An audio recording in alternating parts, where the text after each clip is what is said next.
What's the fastest way you've seen someone their life? Story 1. I knew a guy in high school I will call Josh.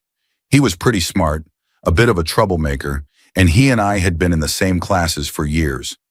About 1 or 2 years after we graduated, Josh went to a college party. At this party, he went up to a guy sleeping on a couch and struck him on the head with a bat or a pipe. I cannot remember.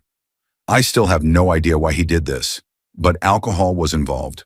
The guy did not survive, and Josh ran off. Before Josh could be arrested, he ended his own life. Even worse, his best friend also ended his life about a week later, another guy I had known for years. That guy's mother wrote a letter to the local paper, explaining that her son had no connection to the incident at that party. Most everyone already knew this, but I can understand her not wanting people to associate her son with what happened. The whole thing was pretty devastating for everyone. So one moment at a party ended 3 lives and devastated countless more, all over something that was probably really senseless. Story 2. I used to live on a decent-sized lake, and from my vantage point to the other side, it was probably about 1/4 of a mile. I had my eye on one boat, no idea why, but I had a weird feeling. I kept watching as they got closer to shore with 3 teenage girls behind them on a tube.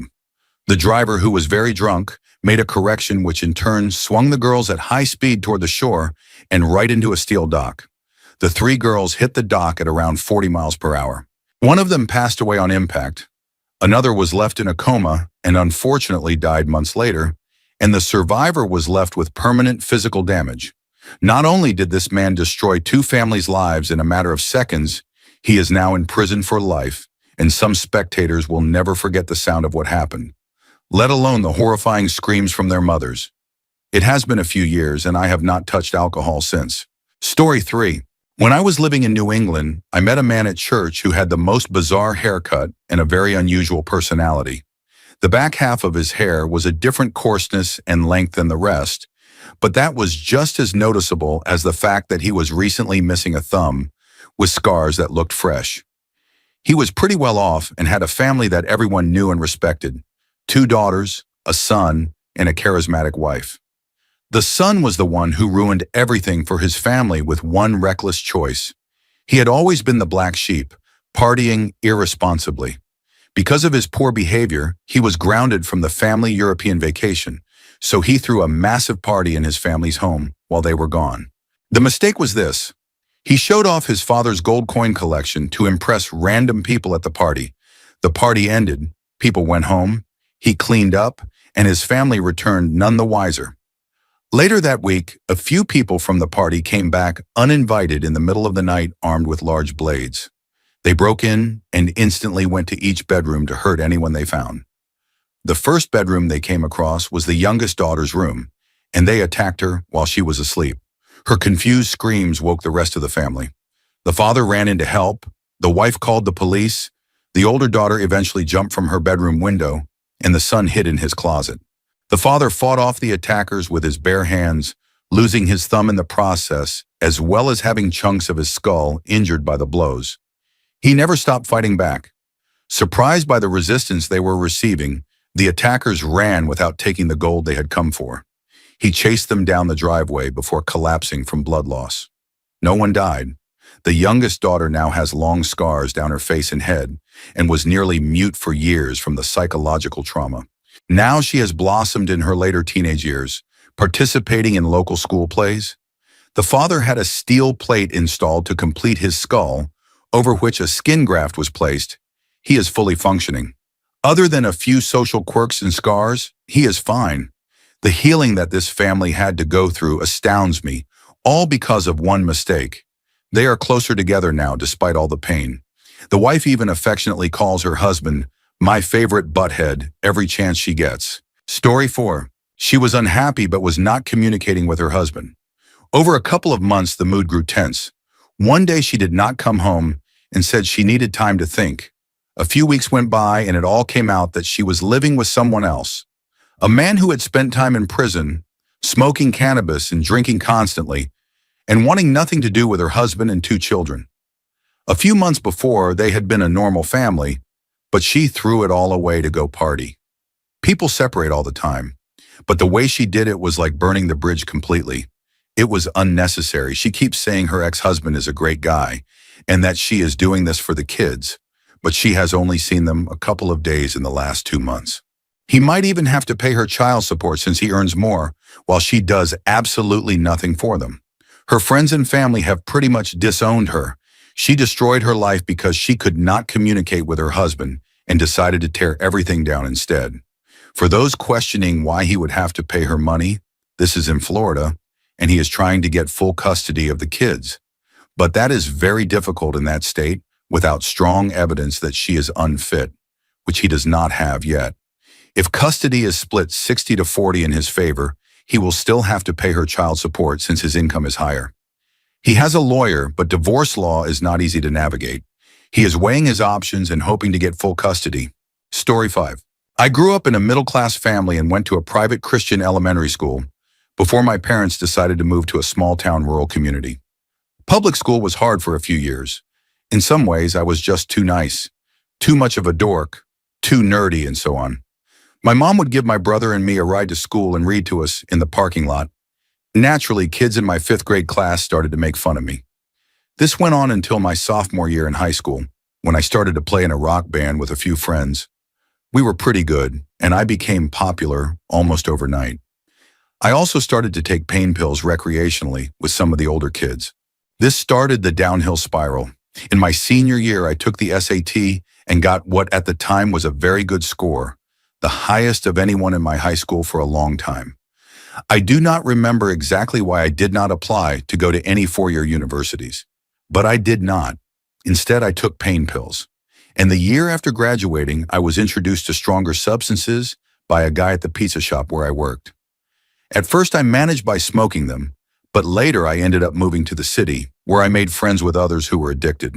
They introduced me to injections, as well as to a few illegal activities that could make us extra money.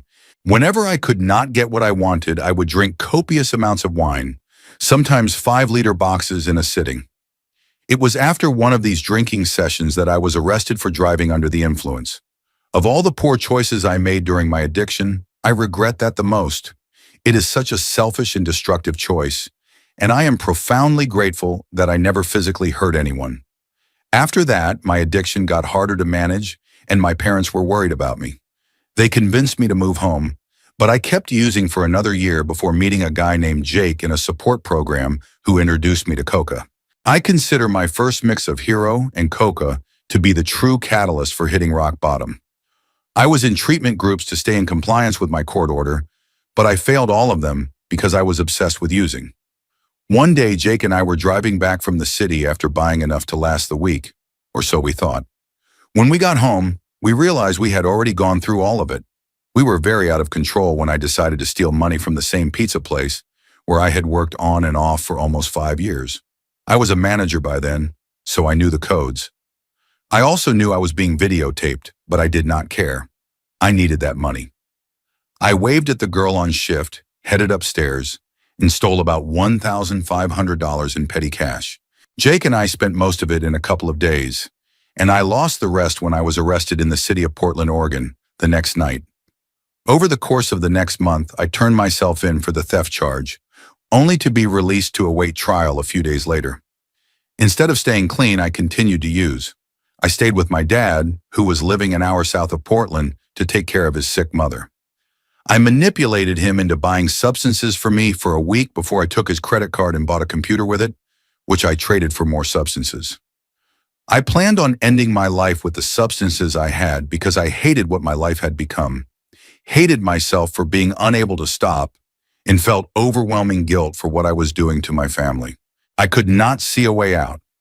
Luckily, someone called the police on me as I was sitting in my car drifting in and out of consciousness. I was arrested for possession for the second time in as many months, and this time they did not let me just walk out of jail. After about 12 days, I went to see the judge. My mom and dad were there, and they had hired an attorney who I had spoken with only briefly. Seeing my mom cry in front of the judge when he asked if I had been a rebel growing up was a low point. "No," she said through choked sobs. "He was always a very sweet boy, even after he started using. But he cannot seem to stop." I was given the very fortunate option of an inpatient treatment center in return for pleading guilty to one felony possession charge. I took it and went to treatment. I stayed for the maximum allotted time of 3 months before moving to a halfway house in Portland. I begged my counselor not to make me live in Portland because I was afraid I would not be able to stay clean, but because of my probation, it was the only option. I stayed clean for a few months, got a job waiting tables, and found an apartment, but I relapsed again. I moved back home once more. My parents are long-suffering. I stayed clean for a few months before relapsing one last time. The relapse lasted a few weeks before I lost my job and was ready to end my life again. But my parents reached out one more time and introduced me to a doctor who worked with people struggling with opiates. My mom did insurance billing for a local clinic. He got me started on a medication called Suboxone, also known as buprenorphine. That was almost 6 years ago. I have been clean ever since, and am now very happily married and have a job that I like. I have been off probation for years and got my driver's license back in 2014. I am even friends with the guy I robbed all those years ago.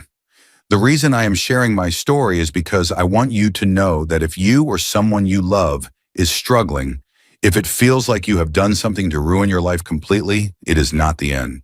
There is always hope. If not for the support of my parents, there is no doubt in my mind that I would be dead. They never gave up on me, despite all the evidence that they were wasting their time. Have a little faith. Life is more beautiful and fragile than I ever could have guessed during the worst days of my addiction. Take care of yourselves, be gentle with yourselves, and support each other when you can. There is always hope. Story 6. At Snowshoe, I was skiing with some friends. We were at the top, and I overheard a little girl, around 10 to 12 years old in blue ski pants and a white puffy coat, complaining about her helmet being uncomfortable. Her dad came over and adjusted it, but she continued to complain. They made a plan. Dad and brother started to go one way, while the girl stayed with her mom.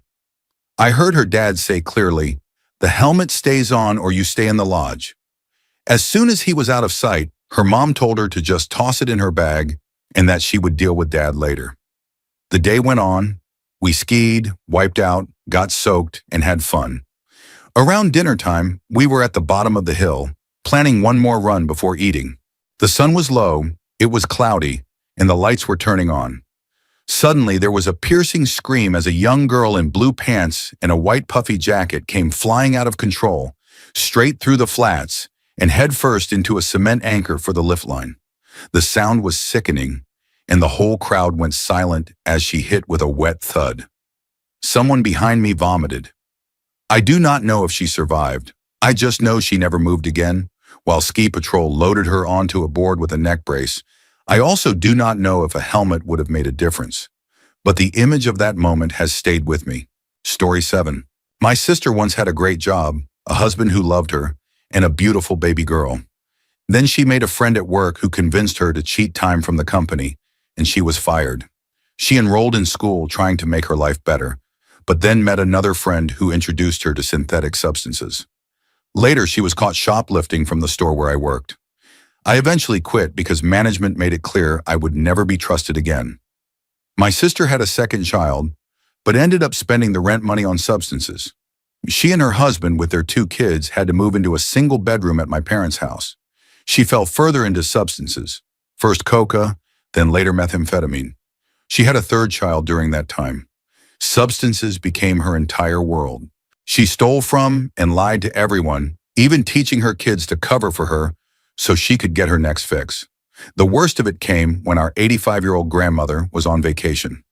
My sister broke into her house, stole thousands of dollars, and even let her dealer live there for a week. They trashed the place and stole precious family items, including the engagement ring my grandfather had given her. He had passed from cancer before I was born. My grandmother is ill now, and it looks like she will pass knowing that her granddaughter did this to her, and without those precious items ever being recovered. My sister shows no remorse. Even when presented with proof, she lies without hesitation. Story 8. I was good friends with a guy who, as I later learned, was into extremely dangerous practices. I do not mean risky behavior like public encounters or thrill-seeking stunts. I mean life-threatening activities involving restriction of breathing and unconsciousness. One night things went terribly wrong. He ended up causing the death of a woman by going too far and not stopping in time. According to him, they had met online, expressed mutual interest in this risky behavior, and met up at a party before going to a hotel. But things escalated dangerously, and the precautions he failed to take led to her losing her life. From her family's point of view, he was a predator, and their daughter would never have engaged in something so reckless. Unfortunately for him, he recorded his encounters, and when prosecutors obtained the videos, it looked damning. There were other recordings of women bound and struggling, and even though he claimed it was consensual role play, it painted a different picture. Everything pointed to my childhood friend being someone who had ignored safety and taken things to a deadly extreme. If convicted, he could face 300 years to life in prison. If acquitted, he would still have to live with what he had done and the stigma forever attached to his name. I know people in safe communities built around trust, responsibility, and consent, and they would be horrified by the reckless disregard he showed. If your interests carry legitimate risk to another person's life, please seek help before you destroy yourself and others. Story 9. I knew a girl I will call Lucy. She had been a smart student throughout middle and high school, always earning good grades, but she surrounded herself with the wrong crowd. She often dated guys who were clearly into substances. A few years after high school, I ran into her at the mall where she was working as a security guard. We caught up, and I learned she had a child, with the father no longer in the picture. Fast forward another 5 years, and Lucy now had 3 more children, each with different fathers. She was posting revealing photos of herself online, mixed with posts about independence and complaints about loyalty. When I reached out to say hello, she asked me for a $600 loan to cover her rent. She was on welfare but had lost food stamp eligibility after trying to cheat the system. I felt bad for her children the most. They had been born into a mess that was not their fault, and it was sad to see someone with so much potential throw it away. It might not have been the fastest downfall, but it was a downfall nonetheless. Story 10. I was working at a pizza place in college when I was 23. My manager, whom I will call MB, was only 2 years older than me. She had struggled with addiction in the past but had turned her life around when she was promoted. She treated everyone with kindness and respect. Unfortunately, when our store hired a couple of new employees who were involved with substances, they drew MB back into that world. 2 months later, during a night shift, MB collapsed during the dinner rush. She was rushed to the hospital, where doctors determined she had suffered an aneurysm and was brain dead. Her parents flew in from halfway around the world and had to make the heartbreaking decision to let her go. It was the saddest moment I have ever experienced in my working life. She died so young because of her past catching up with her. Afterward, the people who had dragged her back into substances were fired, soon became homeless, and one was even arrested for assaulting an elderly woman. The whole ordeal made me realize just how destructive addiction can be, not only for the person caught in it, but also for everyone around them. Story 11. I threw a house party a couple of years ago. I used to hang around a crowd with pretty loose morals. We all took acid, and my friend, who we will call S, dropped 3 tabs. I do not remember every detail, but I do know S was notorious for not handling trips well. He had suffered a brain injury years ago, which may have contributed. Either way, he loved tripping, but always had a rough time. I was outside smoking when I saw S sitting with a group of people, staring quietly into space. Some of this might be exaggerated since I was also tripping hard, but I swear I could see his veins bulging from his head. He just kept staring with a strained focus, like he was trying to blow something up with his mind. I asked him if he was okay. I was usually level-headed during trips, so I tried to help people through bad ones. He looked at me and said, "My head is going to explode."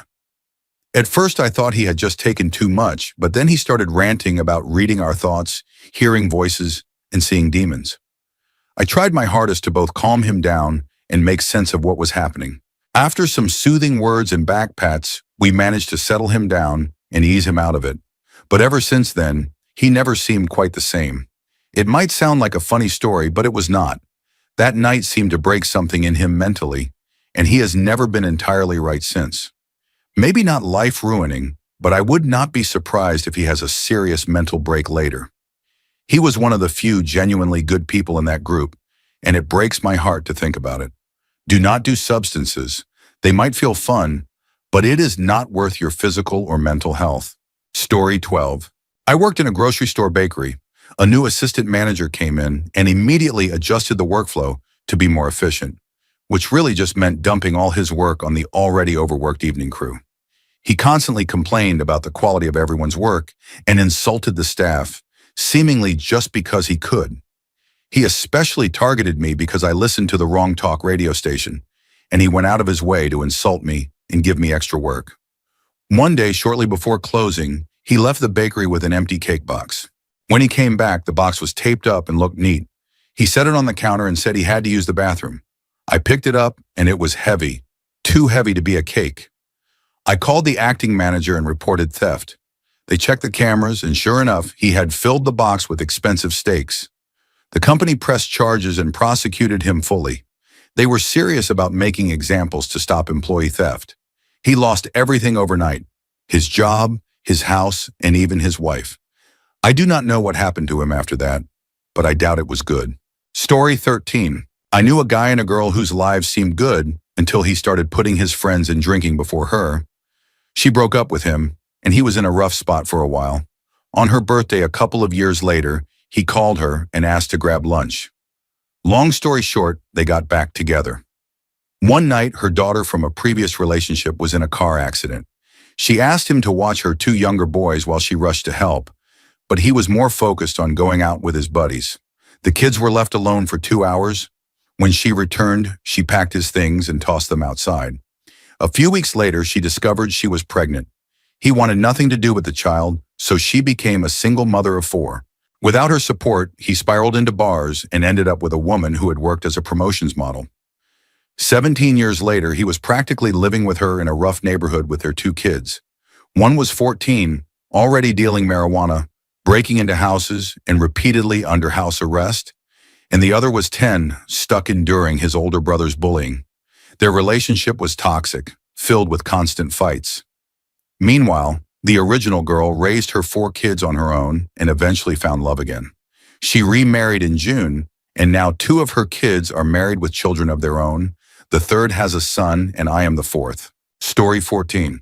Back in grade school, an acquaintance we will call Mike loosened the brakes on another kid's bicycle during recess. The bike had been locked at the rack in the area we used for outside time. I do not know if it was malicious or just dumb kid behavior, but the bike belonged to one of the smartest kids in our grade. Later that day, the boy rode down a steep hill toward the library. At the stop sign, a car was waiting, and when he tried to brake, nothing happened. He slammed into the back of the car. He had a helmet, but he still suffered brain damage. Afterward, he was never the same. He became slow and sometimes disruptive, doing odd things in class, like making noises in the middle of lessons, thinking it was funny. His mom, who used to be one of the toughest volunteer monitors at school, became one of the kindest people we knew, just grateful her son was alive, even though he was permanently changed. Nobody ever told his family about the brake loosening, and I have thought about it for over 20 years. But telling them now would only serve my own closure.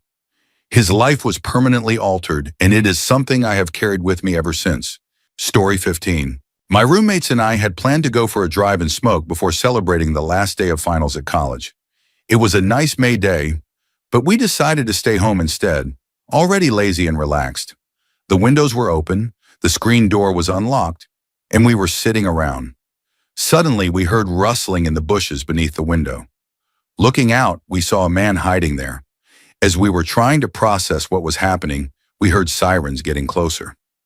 2 police cars turned the corner, and the man bolted straight into our house. He ran through the living room, past the 4 of us, into the kitchen, and down the basement stairs. We were stunned.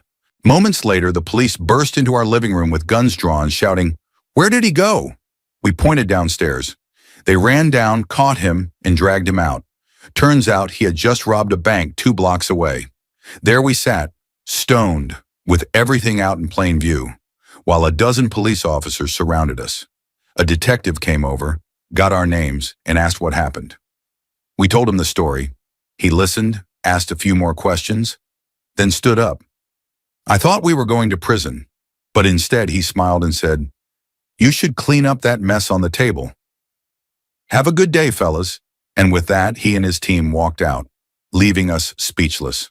Story 16. In June of 2016, a girl we will call Megan was 19 and spending the day at the lake with her boyfriend. She decided to drink heavily and then chose to drive home. She made it home, but she had left her boyfriend at the lake, who was also drunk. He was angry and demanded that she come back to pick him up. On her way back, she crossed the center line on the local highway and hit the car I was a passenger in head-on. No one died, but she hospitalized me, the two other girls in my car, and herself. In the time following the accident, I heard that her life completely crumbled. She attempted to contest her aggravated driving under the influence charge on the grounds that her blood test was taken 3 hours after the accident, during which she spent the entire time in hospital custody. The test showed a blood alcohol level of 0.14, and her case was thrown out of court.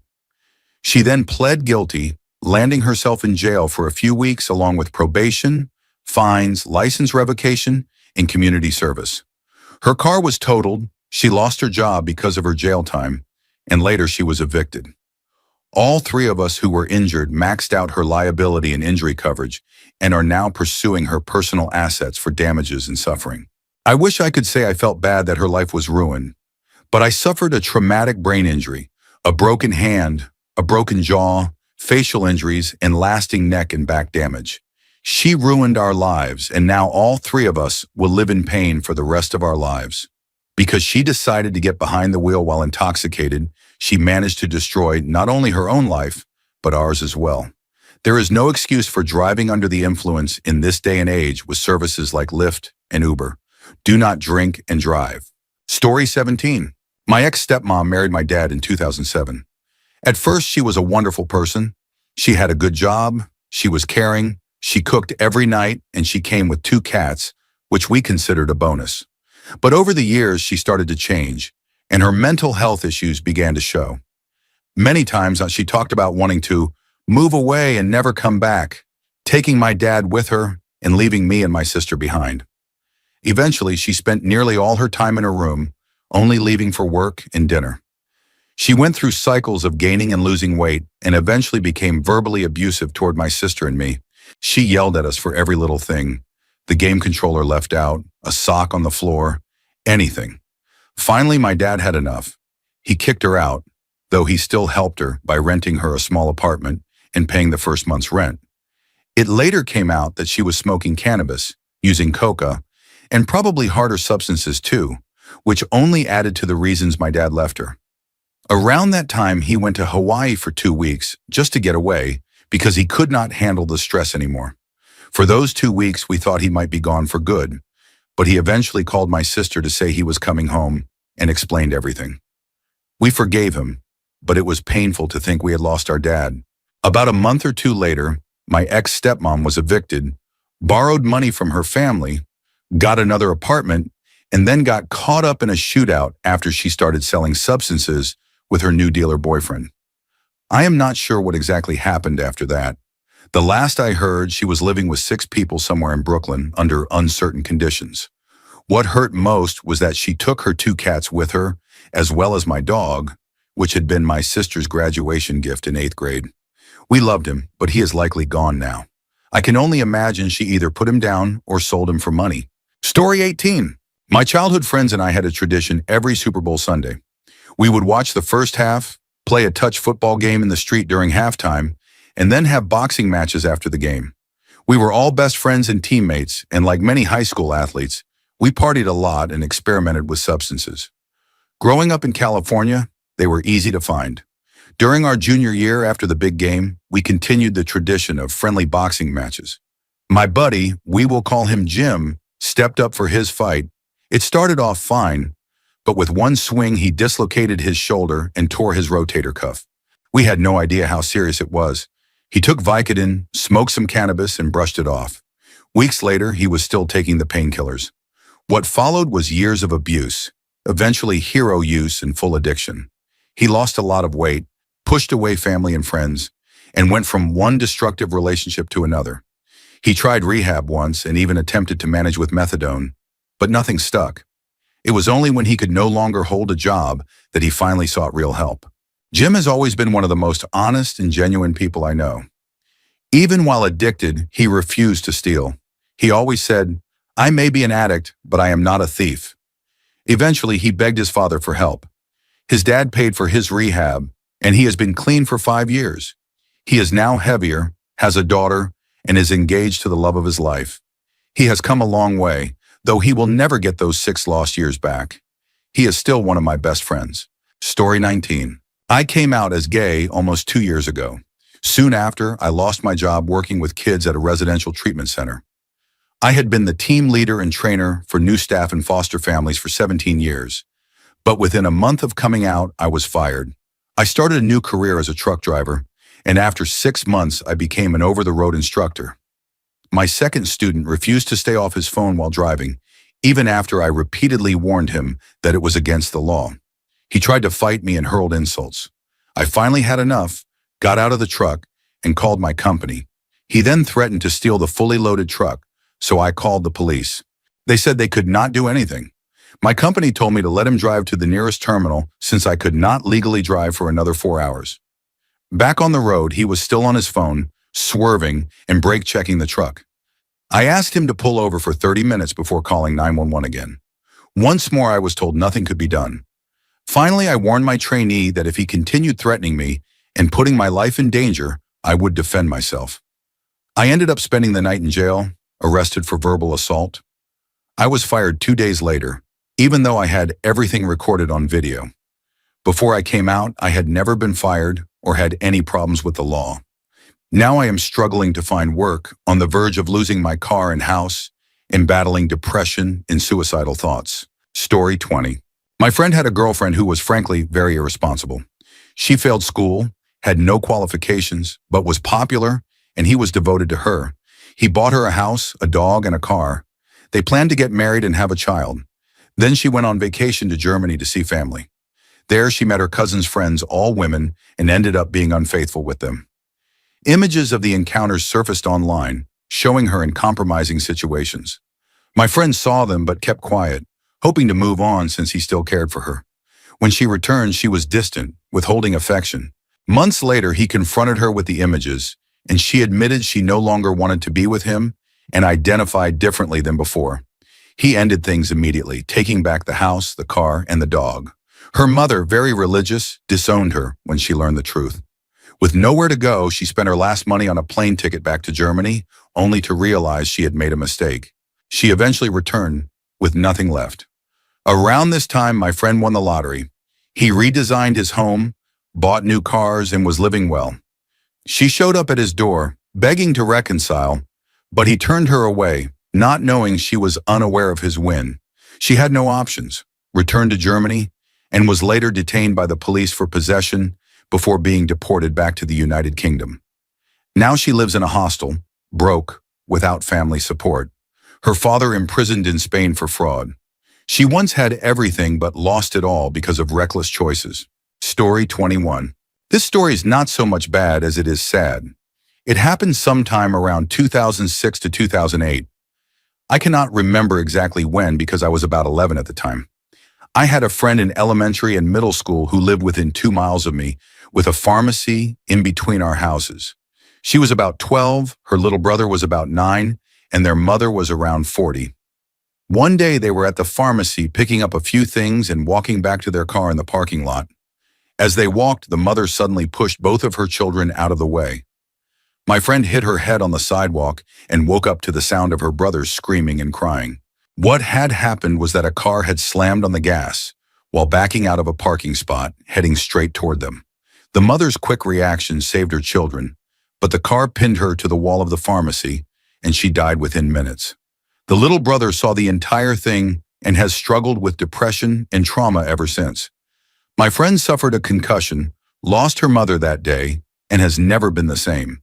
The saddest part is that the driver was not drunk or high. She was an 80-year-old woman who pressed too hard on the gas pedal while driving a car she was unfamiliar with. I do not know exactly what happened with the police afterward, but the tragedy left my friend permanently changed. Not all bad things happen because of bad people. Sometimes they just happen. Story 22. This is a story I have told before, but it always feels raw and fresh. My cousin Bryce had just finished high school.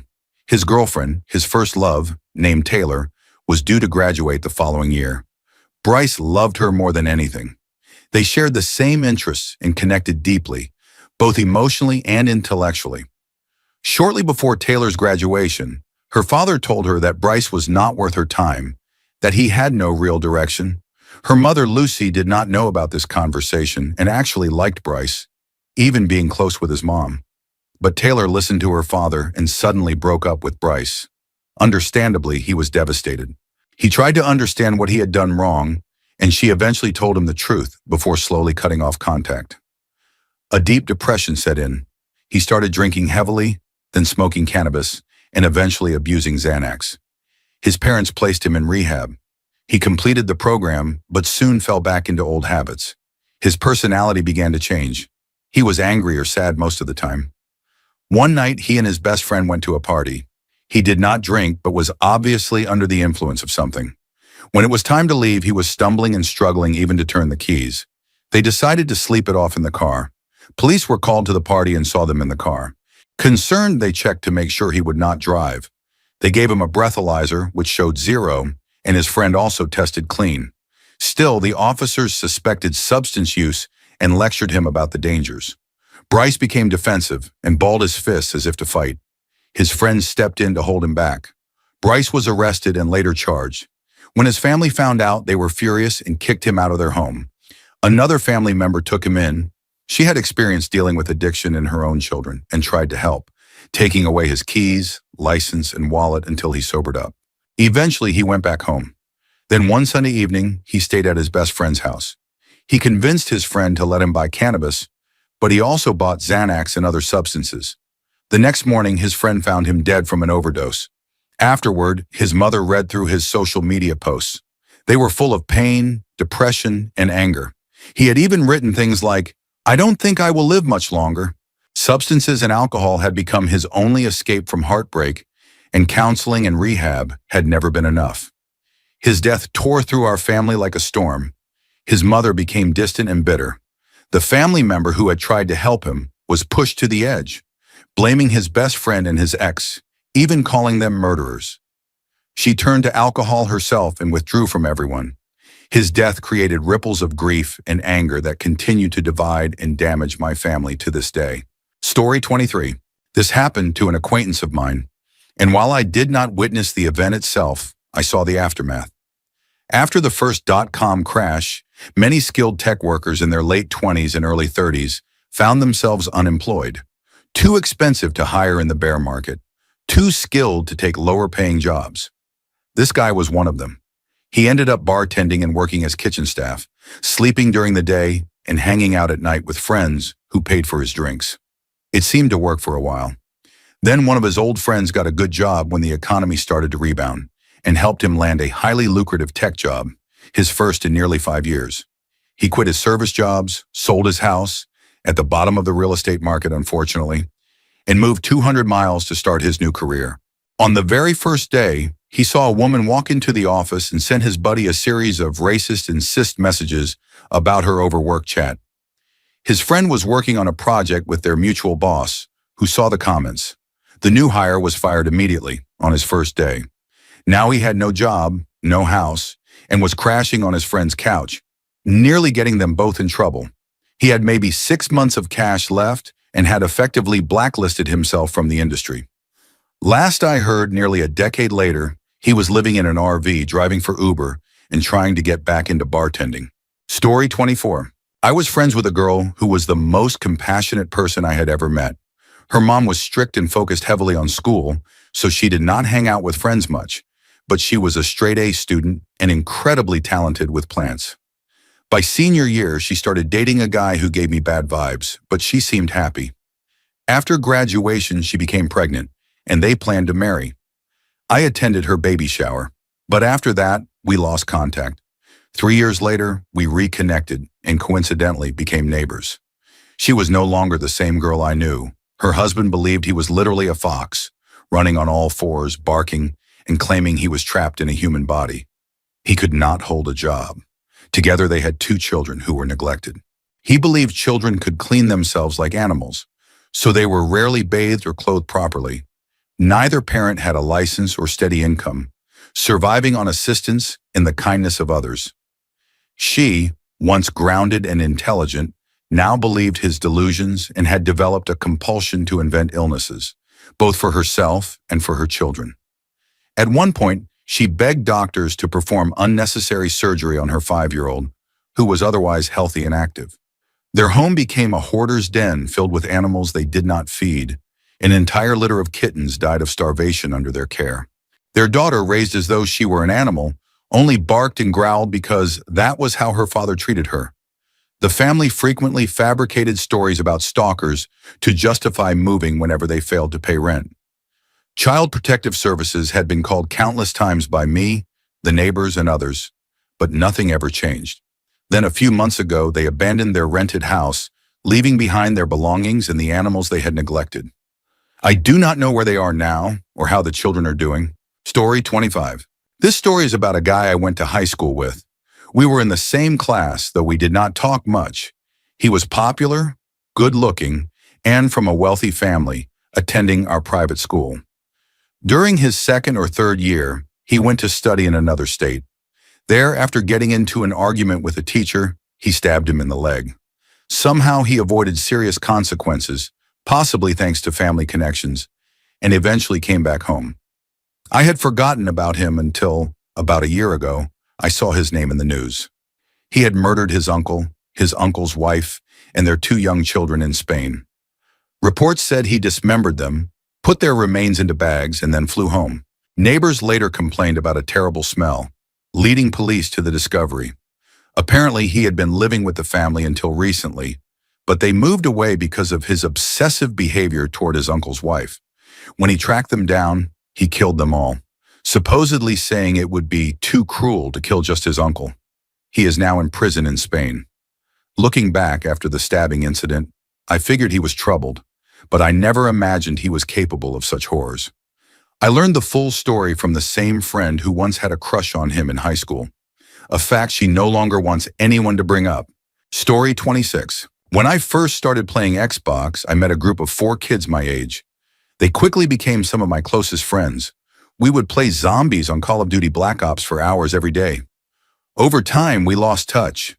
Then one day I saw one of them, let's call him A, come online for the first time in a year. I invited him to a party, asked how everyone was doing, and he said things were okay. Then another one of our friends, B, joined. A and B were talking when B said, "So what's going to happen now that he died?" A replied, "I'm not sure yet." I was shocked and asked what was going on. A then told me he had killed one of our other friends, C. I did not believe him at first, but when I looked it up, it was true. According to A, he, B, C, and another kid we will call D were hanging out in A's basement late at night before going fishing.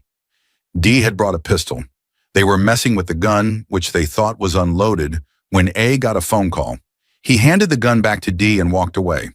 When he came back, he picked up the gun, thinking it was still empty, pointed it at C and pulled the trigger. Instead of clicking, it fired, striking C in the head. D panicked, grabbed the gun, and ran, while the others sat frozen in shock. Police arrived and arrested A, D, and D's mother for giving a minor access to a firearm. C did not die instantly. He was left in a vegetative state for several hours before his parents made the decision to let him go. Surprisingly, A did not serve jail time. He spent a few months in a boys' home, and that was it. News reports claimed it was a game of Russian roulette gone wrong, but I do not believe that was the case. Hearing this directly from A was devastating, even though I had only known them online. I still talk to A now and then, and he seems to be doing well, but I cannot imagine the guilt he must carry every day. Story 27. Since elementary school, I had been good friends with a girl I will call Danny. At the time, I was somewhat of a misfit, and she was one of the few people who accepted me. We played video games, had snowball fights, and spent time together like normal kids. As we grew older and went into middle and high school, we drifted apart. We were not unfriendly, just less connected. Danny started smoking cannabis at a very young age. While I do not think cannabis is inherently harmful, starting so young was a red flag. Soon after, she picked up drinking, also before high school, and began spending time with much older men who gave her alcohol and substances. Eventually, I heard that she was trading essay for substances as young as 12 or 13. It broke my heart to see someone I had once been so close with going down that path. I tried talking to her, not lecturing, just trying to scare her away from it. She brushed it off, saying she was fine and that it was cool. Not long after, she even offered S to me and a few other friends for money. Some classmates took her up on the offer, and that is when things went downhill quickly. By high school, she was using a wide variety of substances: coca, PCP, bath salts, methamphetamine, anything she could get. She looked terrible even as a freshman. I was amazed she advanced through school at all. She barely attended class, and her grades were awful. At one point, we ended up in the same physics class. She disappeared for 9 months, and I later learned she had been in rehab for meth the entire time. She eventually graduated, a year late, and I hoped things were looking up. She even got engaged while her boyfriend was in jail. When I came back home during college, I ran into her at a gas station. She was a shadow of her former self. She looked like a zombie, worn down from years of abuse and toxic relationships. She had been homeless, had multiple abortions, and still could not quit substances. The people she was with gave me nasty looks, and I excused myself quickly. Later that summer, I heard she had been in a car accident. She was not wearing a seatbelt, and while she survived with only a broken arm and bruises, she looked utterly defeated. I could not get the image of her face out of my head. It was as if life had completely crushed her spirit. I do not know where her parents were during all of this. She said she was adopted from Kazakhstan, but I never knew if it was true. Her parents had seemed like normal, stable, middle-class people. At some point, they kicked her out, and things only got worse. Had she stuck with just cannabis, she might have had a normal life. Not perfect, but with the same potential as the rest of us. Instead, she is trapped in a cycle of addiction, with no stability, no family, and no hope. It is heartbreaking. Stay away from substances. Even with professional help, most people never truly recover. Story 28. There was a girl I grew up with my entire life. We went to church together, and our parents were close friends. She was deeply religious and one of the kindest people I had ever met. She went on multiple mission trips to Haiti and dreamed of becoming a missionary there permanently. She was smart, funny, and genuinely cared about others. If someone was struggling, she could never be happy until she helped them. Just weeks before starting her senior year, she pulled out in front of a 3/4-ton diesel pickup on a 2-lane highway. She was on the phone with a friend trying to find their new house, with another friend riding in the car. The truck hit the passenger side at highway speed. Both girls were airlifted. The passenger survived with only a broken hip and a concussion and recovered fully within weeks. But my friend was not so lucky. She endured multiple brain surgeries, had part of her skull removed, and spent months in an induced coma. For over a year, she was moved between hospitals in different states. Now, more than a year and a half later, she is back home, but she is not the same person. She can breathe on her own, but that is about it. She lies with her eyes open, moving them around but never really seeing. Her family posts updates, but it is heartbreaking to see her like that. It is painful to walk into their home and see someone who was once so full of life reduced to that state. She is a shell of the vibrant, loving person she once was, all because of a split-second mistake. That is why people say to look both ways and stop completely before pulling out. Things happen fast at 60 miles per hour. Please do not be careless. Story 29. I was lazy in high school, but I still kept good grades. After graduation, I got my first possession charge for cannabis. I completed pretrial intervention and had it expunged.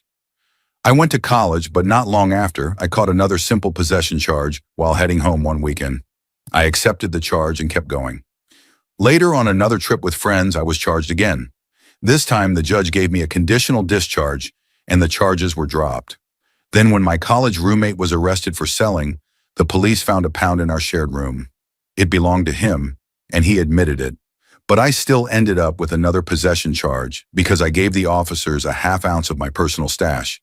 I bailed my roommate out, and we paid the fines by selling more. Then I was charged with driving under the influence. I paid the fines and went to classes, but my license was not reinstated. I drove anyway. Less than a year later, I was pulled over drunk without a license. The prosecutor reduced it to the lowest possible charge because I refused both the breath test and the field sobriety test. Still, I lost my license for 2 years, had an ignition interlock device installed, and was required to carry high-risk insurance. I even spent 4 days in a medium security work prison. That was the wake-up call. I realized how badly I had messed up.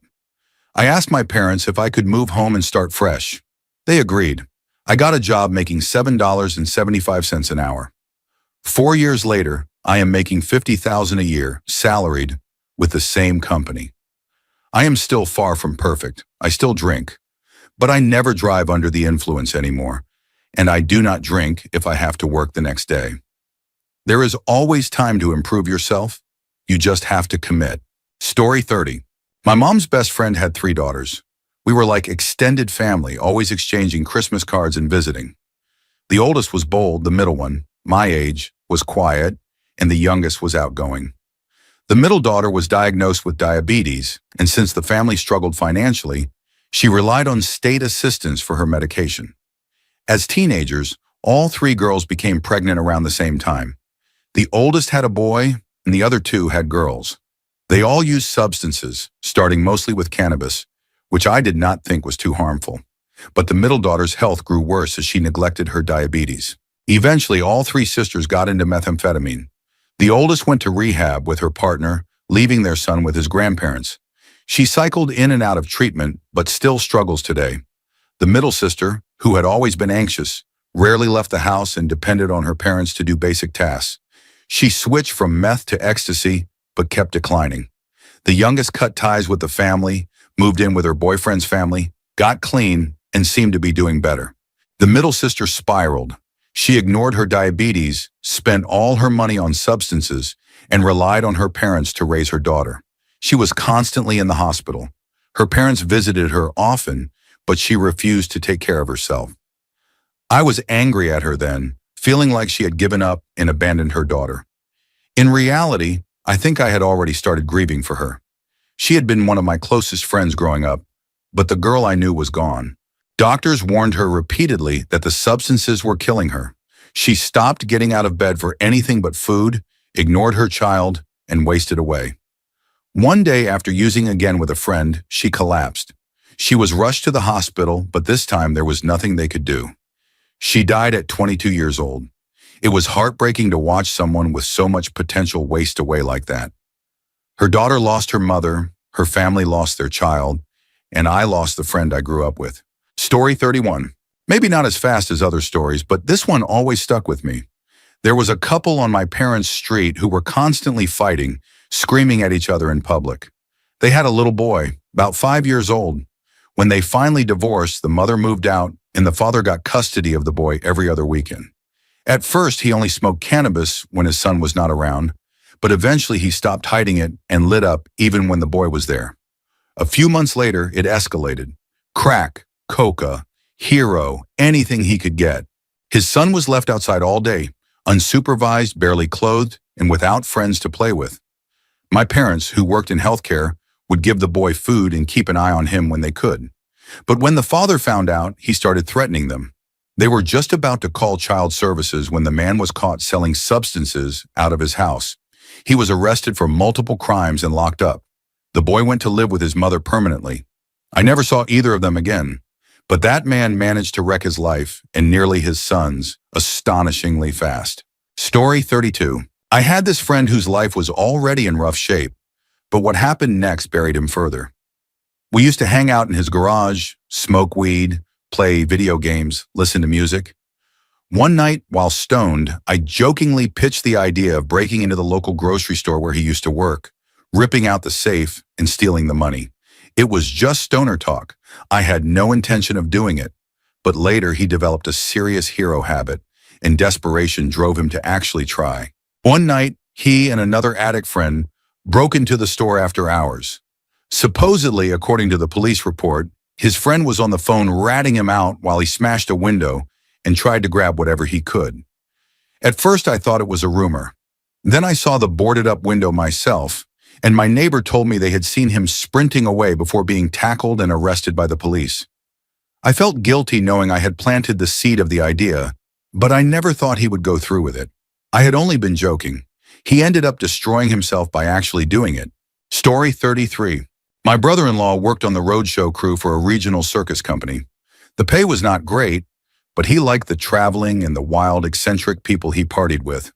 It was a waste of potential, though, because he was book smart, but never applied himself. His job was setting up the trolleys that rolled through cheesy haunted houses and carnival rides. One weekend, a ride malfunctioned and stopped in the middle of a dark prop area. He went inside to figure out the problem and saw that one side of the track had come loose, tilting the cart forward. As he tried to help the riders off safely, a little girl got separated from her mother. Panicked, she ran in the dark, slipped, and fell under the track. My brother-in-law reached under the tilted cart to pull her out, but the pressure shifted the track just enough to free it. The cart, thousands of pounds heavy, rolled forward and crushed his lower back, pinning him between the track and the buggy for almost a minute. Other customers rushed in and lifted it off him. Paramedics arrived shortly after and said they had not seen an injury that brutal since 1998, when the Undertaker threw mankind off Hell in a Cell and he fell 16 feet through an announcer's table. It was a freak accident that nearly cost him his life. Story 34. I have an uncle who always seems to choose the worst partners. One girlfriend faked seizures for attention, even continuing the act after EMTs arrived. Another, who had several children of her own, left him for a homeless man while my uncle was working and paying most of the bills. But his latest disaster was with a woman I will call R. R had lupus and likely some psychological issues. My uncle, being soft-hearted, let her and her child live with him. She had a prescription for Ambien, and one night she took some and tried to keep functioning. She cracked an egg, dropped it in the sink, left the water running, and then passed out on the couch. Hours later, my uncle came home to a flooded apartment and an angry neighbor.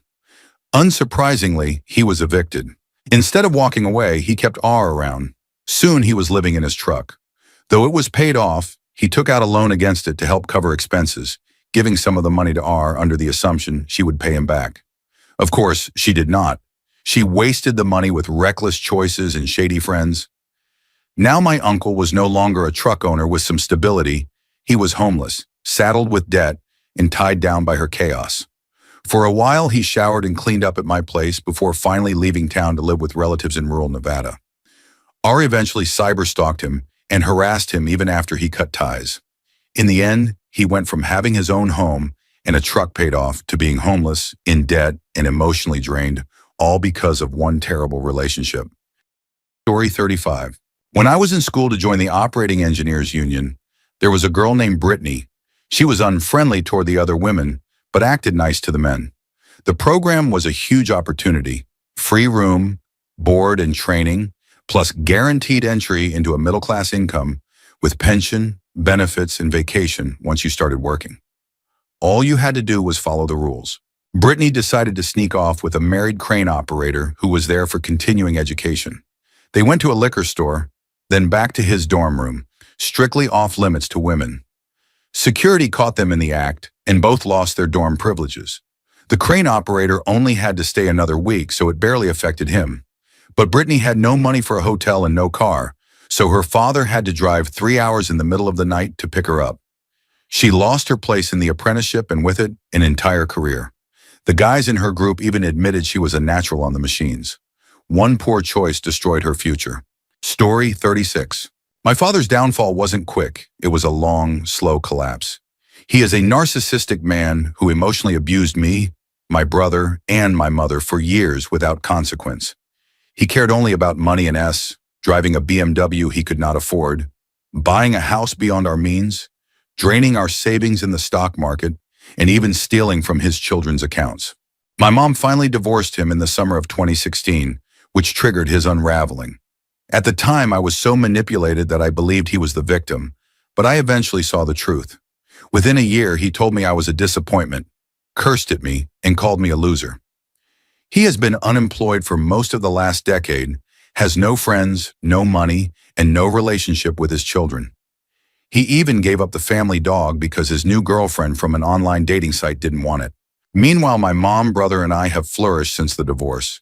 We are happier, healthier, and free of his negativity, which has completely consumed him.